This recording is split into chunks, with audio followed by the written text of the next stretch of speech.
I'll be reacting to 86, episode 17. I'll be watching it from Crunchyroll's website, and I'll be starting my reaction in 1-0, go.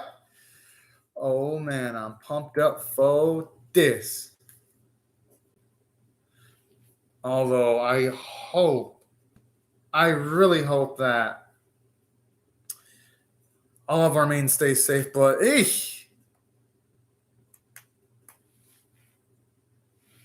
talk about things going down.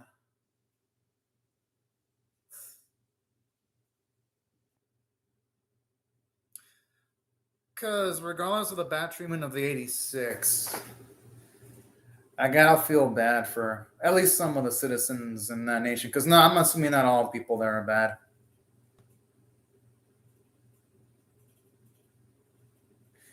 And I love the track too. That's how you can really feel shit has gone down too, aside from the visuals. Like, honestly, the production team in charge of the series, they're going all in.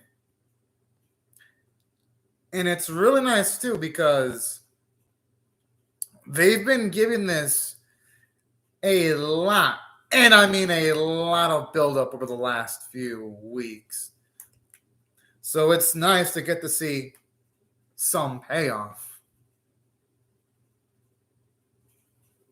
Speaking of which, I wonder if there's anything in the opening that I might have missed that could be symbolic. At least nothing that I could recognize as symbolic, but who knows? Maybe if I get, as I see more scenes in the episodes, maybe I'll be able to contextualize what's going on in the opening.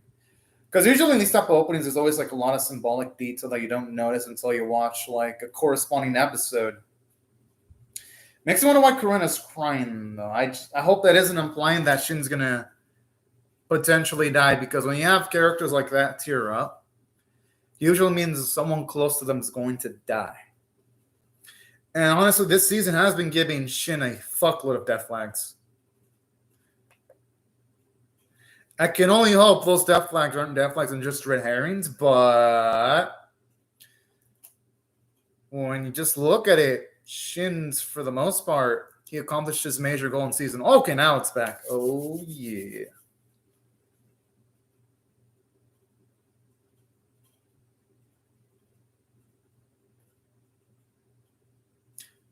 Oh. I hope that... Oh!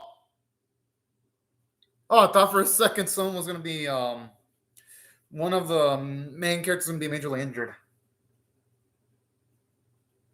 Dang, that was pretty freaking impressive, though, being able to...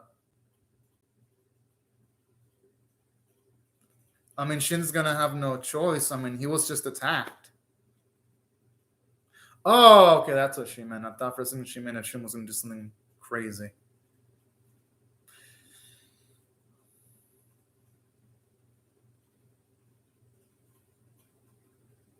And it's just sad, just seeing the sinking realization in everyone's faces. Aww.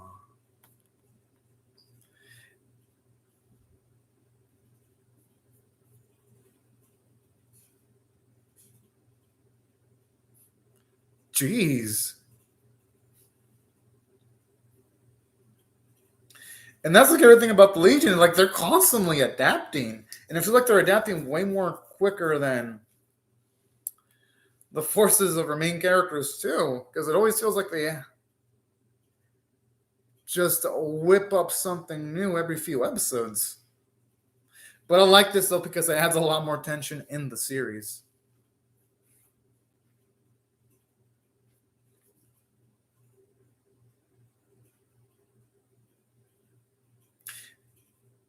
And I love this bit with Ernest. It shows you how emotionally connected he was with Shin, because while getting all his information, he's checking the status of Shin and the others. I love that little emotional punch there.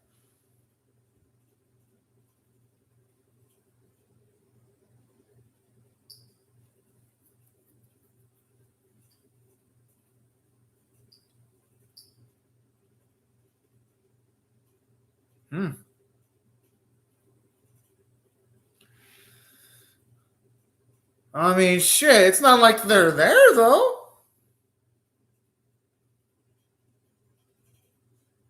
It's easy for them to say beyond a desk, but it's like they don't really know what it's like to get their hands dirty by the way they're speaking.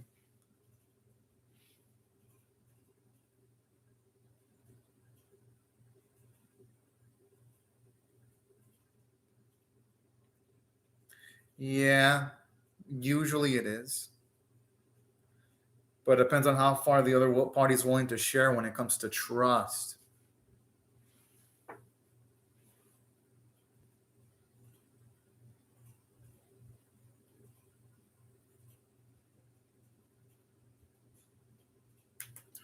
Legion don't look technically simple anymore, if you ask me.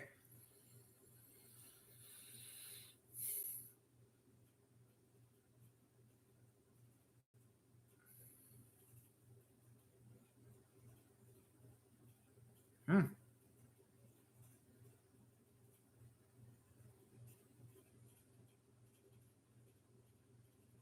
Jeez.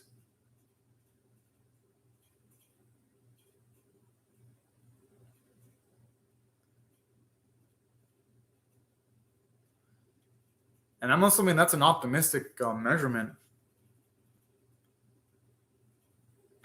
I love scenes like this because it truly puts not just our main characters on again with their backs against the wall, but also the nations that they serve in too. Because it's never felt this dire in '86 before. So these are truly when the stakes are the highest because it ain't just the lives of our main characters that are at stake, but also the nations that they're a part in that are in danger too. Adds a whole nother layer of intensity to the series.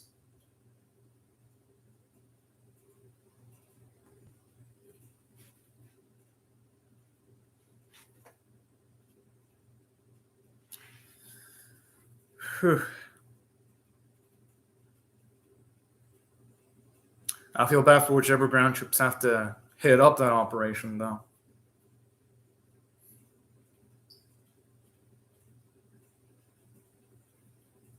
Jeez. Something that's going to lead to a lot of soldiers having the potential kamikaze, though, to make that operation successful.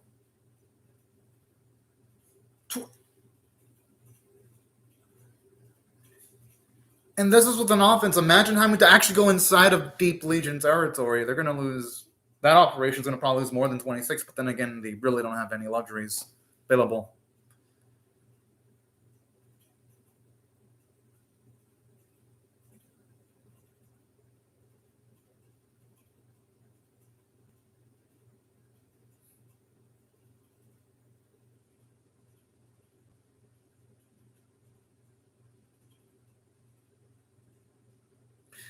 And what happens with the. Whoa!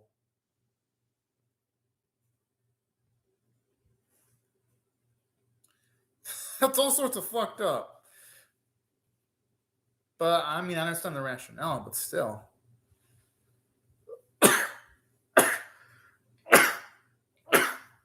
They didn't have to say it that way, though. We got to send in the ones that are less likely to be missed.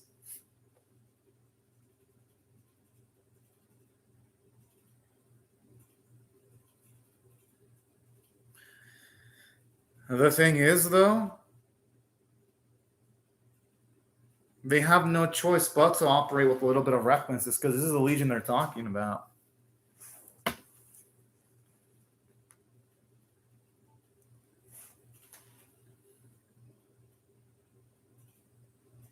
But even if he's tired, Shin's probably going to try to work through the fatigue. I mean, it would be just like him to do that.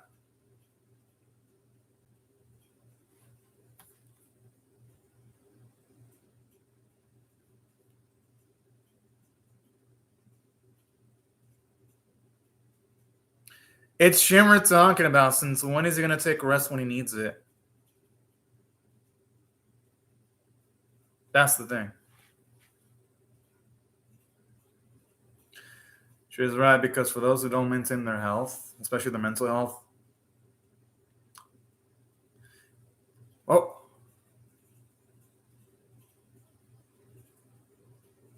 Whoa.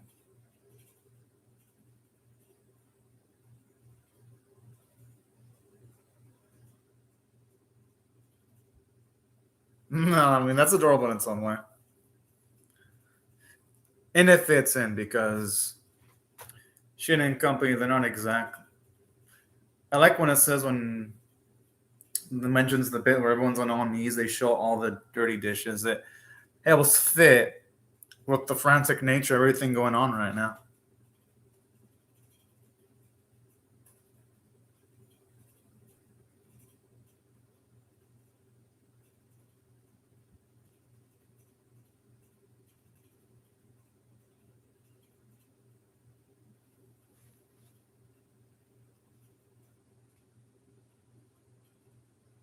Oh, that's sweet that they still think about the major. Yeah. I mean, that's a good point, though. I mean, you can so even Shin thinks about.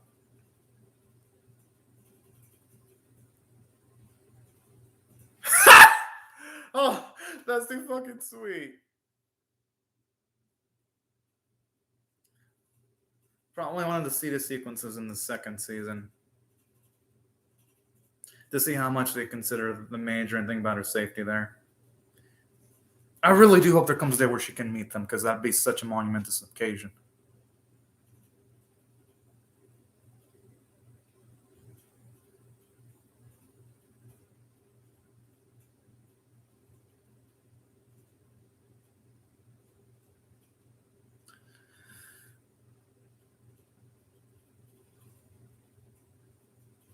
Oh boy, I wonder what he's looking at.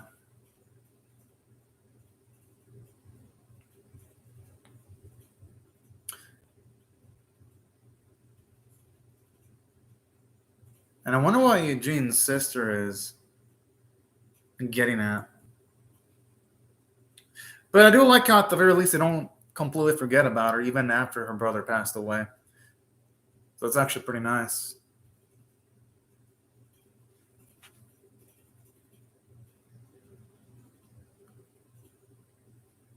Oh, whoa!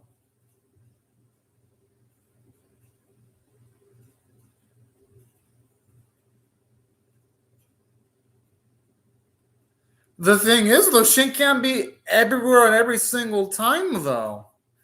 That's a pretty fucked up thing to be sending to someone.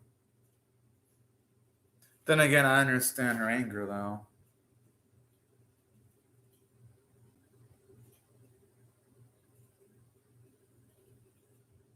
And that really makes me feel bad for Shin because it's like he's only trying his best to fight. I mean, shit, he can't be protecting everyone at every single occasion because his life is in danger too. But that explains why he had semi.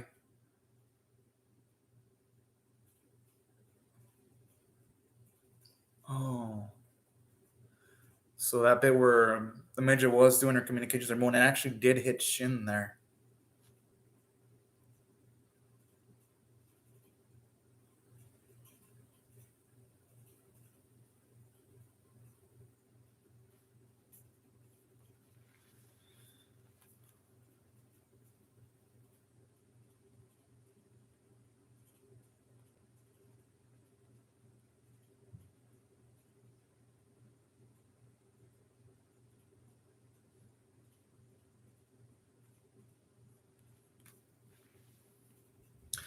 I mean, he might as well be revealing his abilities now because.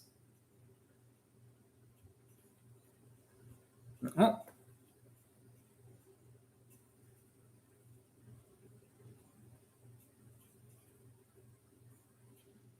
and then the look of shock when he's like, "Forget the Republic too." That tells you he also is majorly considering the major safety too in a subtle way, but the way he reacted.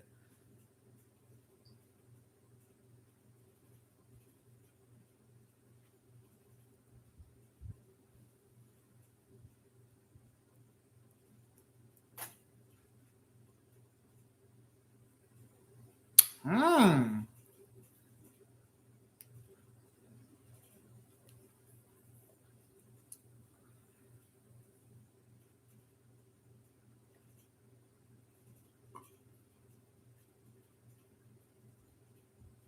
I mean, I could see why she'd be unnerved by that, though.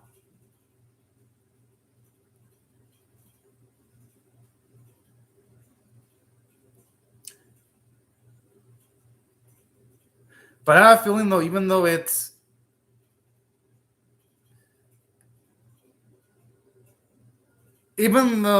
it's a suicide mission, I have a feeling that Shin and the others would find a way to actually make it out alive. It's a great scene regarding Winslow, though, because we see how much she does value the lives of Shin and the others, and it shows how much of a great individual she is.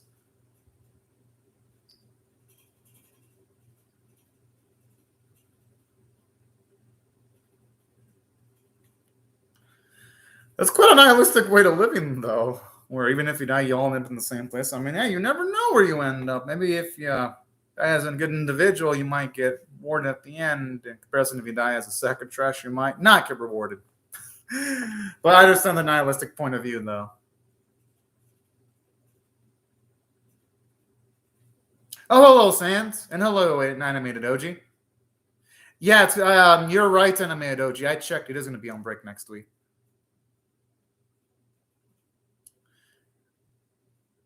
Aww.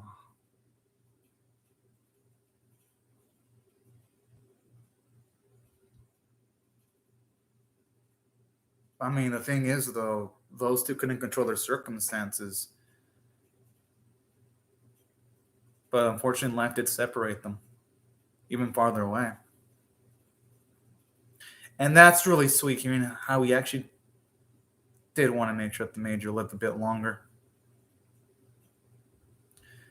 Definitely heartfelt.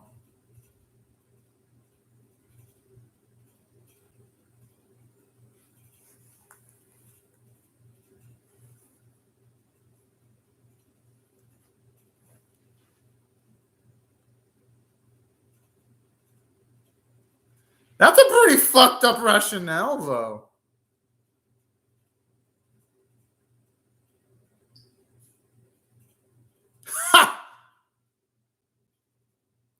Yeah, but there are certain jobs where you wouldn't want to throw away your life for. No, that's the thing.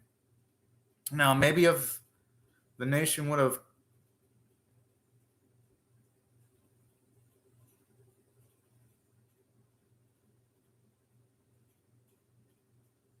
Oh, yeah, they're all doomed in a way.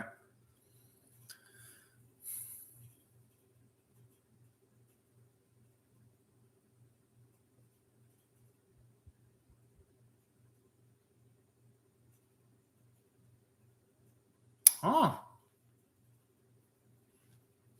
The thing is, Lucian's probably going to want to go himself, though. He's not going to quit the military. I mean, he's had ample opportunities to quit it.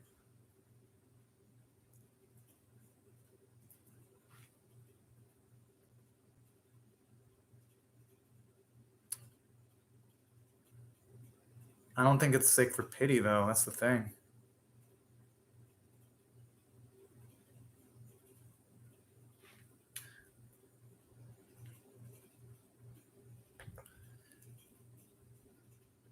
I don't think she's doing that. I could see why she wouldn't be pursuing like that, but she's just putting recommendations that he should run. Oh! Ooh, okay, I thought for a second they were cash or something. That had me a little worried.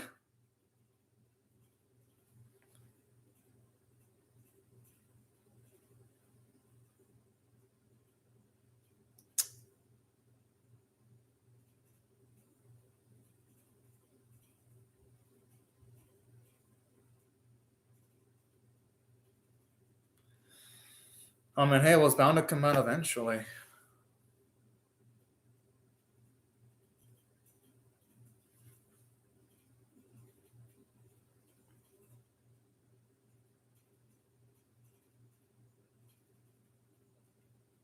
But hey, there's still odds of coming back, though. And if anyone can do it, it's definitely Shin.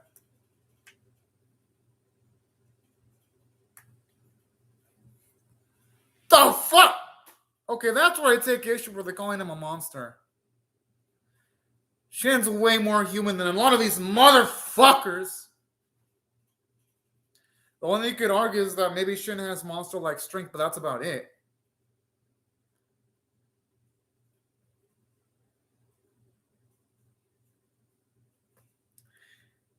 Oh, that I actually will watch it. If it's a hentai that came out this year, Sans, I'll actually watch it. Did that come out this year, Sans? If it did, I'll react to it.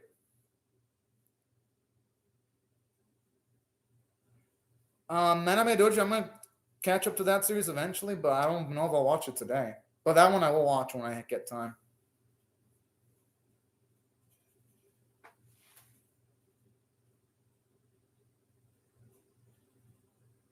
Hey, at least we have some higher ups that actually care about the well-being of their soldiers. Okay, at least here we see some ethical individuals filled in the world with when they're led by unethical individuals. It really balances out the world of 86 a lot.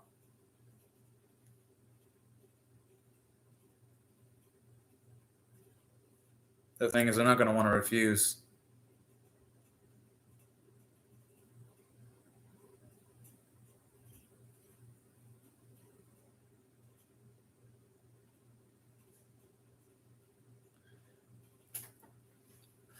That's actually a good point, considering that they know they're not going to run away. That's why they were chosen.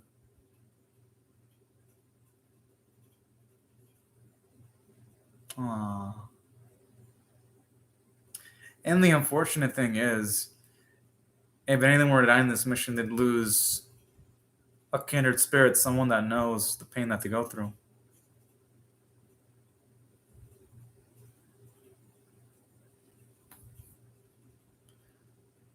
I hope we get more, but because there's going to be a delay and there's going to be no episode next week from what.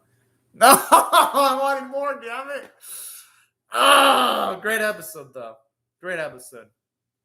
I'm actually going to give this one an 8.75 out of 10 because the stakes are the highest. Not emphasize the fact that if nothing is done against the Legion constantly growing, those nations are fucked.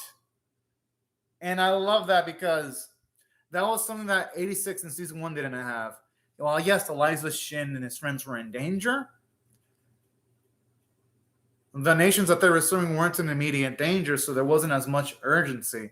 Now that the Legion are straining pretty much everything, it changes everything because now there's no luxury or safety net in the series anymore. Now that's completely gone and shattered. So I love the way they raise the stakes narratively.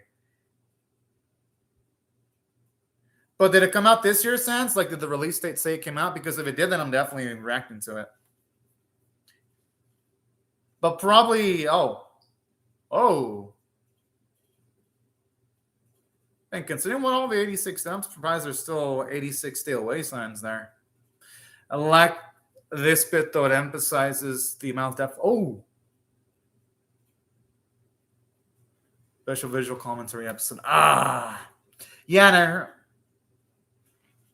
I mean, that's cool, Sans. Actually, that's cool. But yeah, that episode did not feel like 23 minutes and 40 seconds. It felt more like freaking. Then I compared the length. It felt like I was watching a 4 or 5 minute episode with how amazing it looked.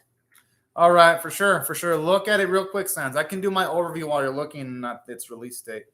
Yeah, it's going to be a recap anime at OG. Like, your information's actually correct. So you don't even have to check. Your information's accurate when it comes to 86. There's going to be no episode next week. It makes me sad, though, because I wanted to see 86 so badly, the next episode. I don't want to wait a freaking week, 2 weeks. Because when the moment the next episode comes out, I'm going to be working like 14 days straight of overtime, which means I'm not going to be able to react to 86 early due to all my overtime work, unfortunately. That's why it really pains me, in a way. Because I'll be working every day from the 21st of November to the December 4th, every day.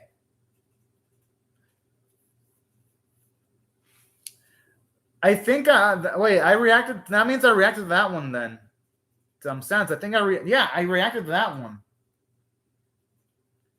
Yeah, I think I already reacted to that one. Because I reacted to all the hentai in 2020, even the non-spin. I even reacted to the spin-off and sequel. Because that's the year when I watched every episode of Tamani Asagi. Like every 20 plus episodes of Tamani Asagi. I remember going hard on hentai that year. Yeah, let me check.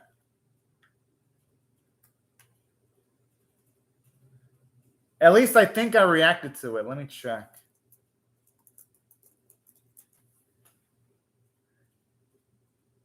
Well, you're getting them mixed up because the one you mentioned, Sans, is the sequel.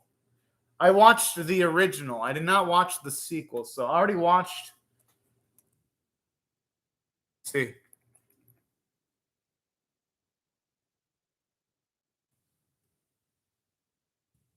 Let me check. Let me check real quick. I watched Chichan Kaisho Niki. I did not. Yeah, the one you mentioned, I think, is a sequel to that one that I mentioned. I mean, I dislike recaps to anime at OG. It shows you that the production companies don't have a healthy production when it comes to their animations sometimes. But in this case, 86 episodes look great. So if they need more time, then it's probably not that bad in the production. No, Sans, you're off. I checked. Chizuru-chan came out in 2021. It came out this year. No, I checked my anime list. It says it came out on the on October 1st. You're thinking about the previous one, Sans. You're thinking about the you're probably thinking about Chichan Kaihatsu Niki. You're probably thinking of its predecessor. I already watched the Sans. I already watched its predecessor. You're talking about the predecessor. The one you're mentioning is the one that came out this year. That came out this year, October 1st. You're thinking of its predecessor, and the predecessor has a different name. Its predecessor is called Chichan Kaihatsu Niki. And I reacted to Chichan Kaihatsu Niki because that came out in 2020. That one I actually did react to. No, Chizuru-chan Kaihatsu Niki came out this year, October 1st.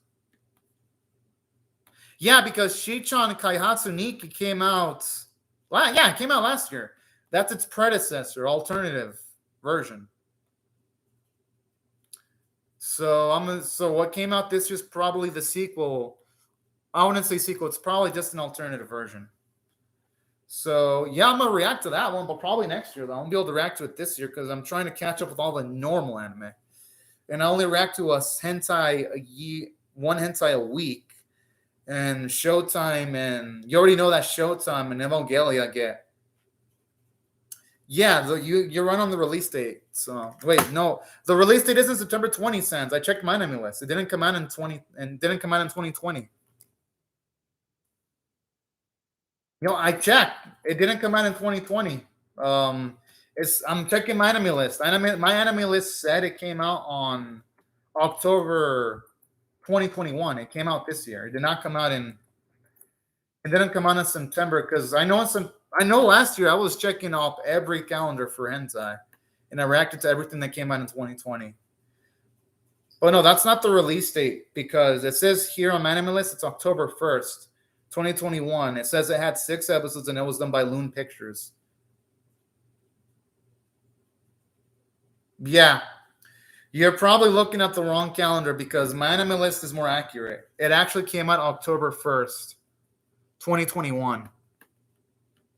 Because that was the actual date it came out in Japan. And I've been looking at form discussion too on my anime list. It's a lot of the form discussion was in September 29th or 30th. So yeah, it's definitely came out this year. It didn't come out last year. Because all the form discussion for that series you're mentioning came out this year. It didn't come out last year.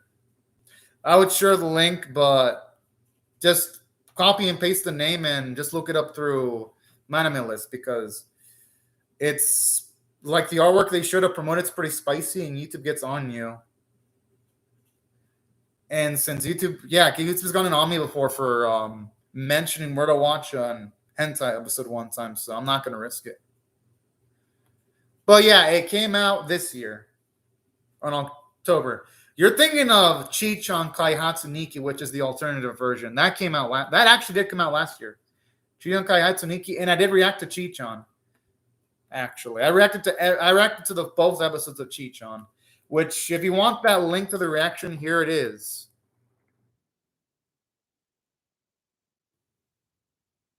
Here's the reaction to Chi-chan Kaihatsu Niki. If you want to see my reaction to that, it's there on the link. I'll react to Chizuru-chan, but that'll be next year, though. So I'm going to react to that, but next year, though. Not this year, because this year I'm trying to catch up on all the normal anime.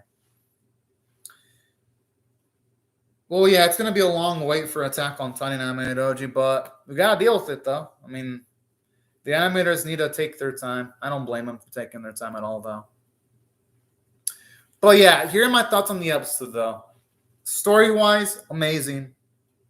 I thought it was great. And yeah, I know that's not the one you're thinking about, Sans. I'm saying that's the previous version because they're both related. Chizuru-chan. Yeah, Chizuru-san's the sequel, Sans. No, that's what I'm saying. I reacted to its predecessor. Chizuru-san is like the spiritual successor, I think, because it's on my list. They mentioned that Chizuru-chan is the alternative version. Yeah, I know Chizuru-chan. I know it's the alternative version, which I'll react to Chizuru-chan eventually. Just not this year, though, because I got to catch up on normal anime. That's why.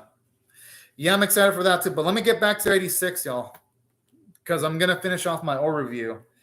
Now, there are other things I loved about this episode, though, aside from the escalated stakes. I love how here it has a lot of heart to it because I love how when it comes to Theo, and here's the irony about it. Theo was the one that didn't exactly hit it off well with Lena. He was the one that probably was the toughest for to bond to anyone. And what I love about this episode emphasizes that he's the first one to mention whether she's safe or not. I thought that was really sweet. Shows you how compassionate Theo's become. It shows us how Shin was pretty much saved by Elena when he heard her voice. I thought that was actually really dang sweet, too. I thought it was beautiful. So great writing there.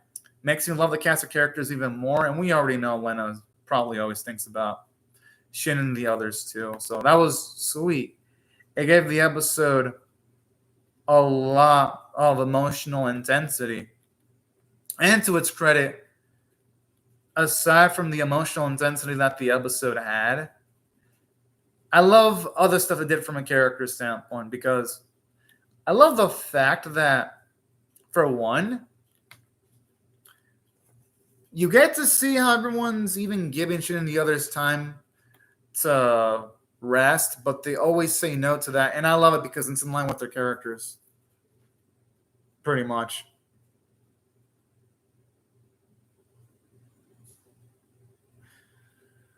Yeah, well, the good thing about Telovru is it's not spicy, so it's less likely to get demonetized. Oh, that's good news, Anime Doji. Thank you for the info on Tonikawa. I'm definitely excited for its season 2. So that's what I thought I did well from a character standpoint. I had heartful moments like that. Visuals were good. I thought the voice performances were great, and that's why I got to rate the episode a really, really high score of a 8.75 out of 10. It just brought all these elements together for, I think, a masterful package. Now, right before I go, though, because I'll be reacting to the Faraway Paladin episode 5 next, let me just say thank y'all very much to Sans and Anime Doji. Thank y'all so much for commenting on the live chat. Oh, for me it's 2:05 p.m. So it's just barely getting into the afternoon. I'll see you later, but I'm gonna be reacting to the Faraway Paladin next, Anime Doji, for those of you that are curious. But still, though, I'll see you later. All right, thank you, Anime Doji. Thank you, Sans. Thank you, everyone else, also for watching my video. Have a great, fun, safe, and fantastic day, and I'll see y'all either in like 2 weeks if you want to watch my 86 reactions because there's going to be a recap, or probably in a few hours if you watch my other reactions. But anyways, thank y'all, and have a great, safe, and fantastic day, everyone. Bye-bye.